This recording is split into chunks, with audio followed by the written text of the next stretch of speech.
Good morning everyone. कल हमने पढ़ा था वेपर फेज रिफाइनिंग और उसमें मोंड प्रोसेस और मोनोरेक्टल मेथड। वो थर्ड प्रोसेस था। फोर्थ प्रोसेस है इलेक्ट्रोलिटिक रिफाइनिंग। इसमें क्या होगा, in this method the thick road of impure metal, किसकी होगी थिक रोड इम्प्योर मेटल, क्या होगा, जिंक या क्रोमियम, इज मेड एनोड। तो जो थिक रोड होगी इम्प्योर मेटल होगा उसको हम एनोड करेंगे, क्या मानेंगे, while strip of pure metal, और जो प्योर मेटल होगा वो क्या होगा, कॉपर और जिंक, उसको क्या मानेंगे हम, कैथोड। तो both anode and cathode are placed in electrolyte both containing aqua solution of salt of same metal, CuSO4 और ZnSO4 दोनों किस में रखे जाएंगे, इलेक्ट्रोलाइट में। सेम साल्ट होगा जिस मेटल का, अगर कॉपर है तो CuSO4 सॉल्यूशन होगा, जिंक है तो ZnSO4 सॉल्यूशन होगा। On passing electric current metal ions from electrolyte are deposited at a cathode in the form of pure metal. जब करंट पास करेंगे तो मेटल आयंस की क्या होगा, metal ions from electrolyte are deposited at cathode, cathode पे deposition होगा किसकी form में, प्योर मेटल की फॉर्म में।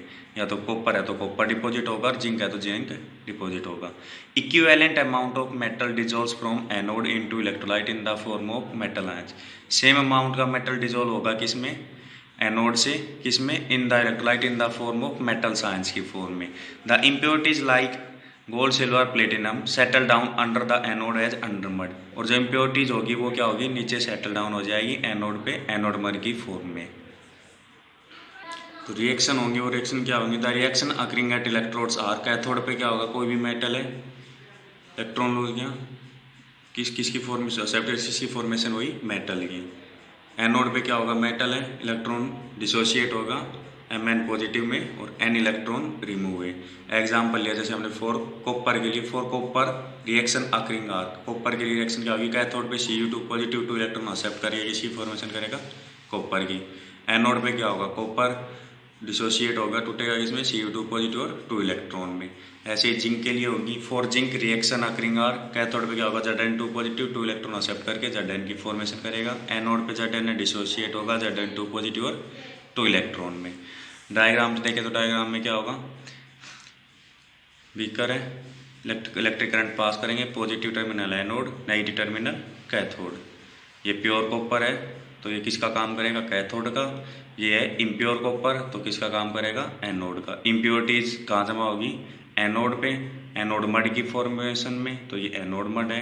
ये सॉल्यूशन किसका है, CuSO4 का, अगर कॉपर है तो CuSO4 सॉल्यूशन है, Zn है तो ZnSO4 सॉल्यूशन है। ये है डायग्राम इसका।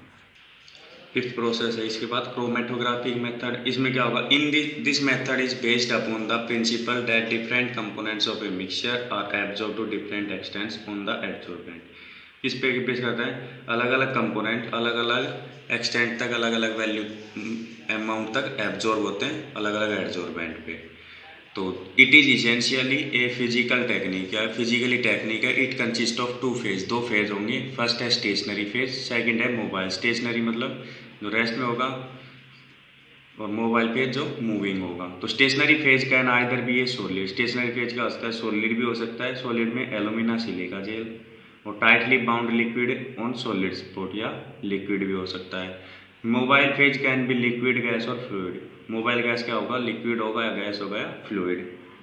अब कॉलम क्रोमेटोग्राफी क्या होता है, इन column chromatography a glass column is packed with a suitable adsorbent, जो ग्लास कॉलम होगा वो पैक होगा, उसमें सूटेबल एडजॉर्बेंट प्रेजेंट रहेगा। फॉर एग्जाम्पल Al2O3 लिया। The mixture of component which is separated is dissolve in a suitable solvent. Mixture लेंगे component का, जो सेपरेट करना है उसको सूटेबल सोलवेंट में डिजोल्व करेंगे, and applied on the column, और जो कॉलम है उस पर अप्लाई करेंगे। तो the different component get adsorb to different extension on column, अलग अलग कंपोनेंट अलग अलग एक्सटेंट तक एडजॉर्ब होंगे। They are then eluted, eluted मतलब remove out with suitable eluent solvent, उनको रिमूव किया जाएगा किसकी हेल्प से, सुटेबल सोलवेंट की हेल्प से। तो this method is used for those element which are available in minute quantity, किन के लिए यूज किया जाता है, जो माइन्यूट क्वांटिटी में प्रेजेंट होंगे, कम मात्रा में प्रेजेंट होते हैं उनके लिए। तो the weakly adsorb component are eluted first followed by more strongly adsorb. सबसे पहले कौन से कंपोनेंट को रिमूव किया जाएगा, जो सब वीकली हैं, कमज़ोर है उनको, फिर उसके बाद जो ज़्यादा स्ट्रॉन्ग है उनको अब रिमूव किया जाएगा एंड सो ऑन, ये प्रोसेस चलता रहेगा। तो the mixture is called moving phase, जो मिक्सचर होगा उसको मूविंग फेज बोलते हैं। और कॉलम Al2O3 इसको बोलते हैं हम स्टेशनरी फेज, क्योंकि मिक्सचर क्या हो रहा है, मूव हो रहा है, और Al2O3 क्या है, स्टेशनरी फेज है। डायग्राम के थ्रू देखें तो ये कॉलम है, इसमें मिक्सचर लिया हमने, मिक्सचर प्लस सॉल्वेंट है ये, तो ये क्या है, मूविंग फेज, और ये क्या है, एडजॉर्बेंट, स्टेशनरी फेज होगा। ये क्या है, ग्लास ट्यूब। तो सबसे पहले प्रोसेस क्या होगा, एडजॉर्प्शन होगा, एडजॉर्प्शन के बाद क्या होगा, सेपरेशन होगा, सेपरेशन के बाद क्या होगा, इल्यूशन यानी रिमूव करेंगे, और प्योर ऑब्टेन, हमारे पास प्योर कंपोनेंट ऑब्टेन हो जाएगा, एडजॉर्ब हो जाएगा, इल्यूशन। सिक्स्थ प्रोसेस है डिस्टिलेशन प्रोसेस। इसमें क्या होगा, this method is useful for low boiling metals, जिनका बॉइलिंग पॉइंट वगैरह कम होता है उनके लिए।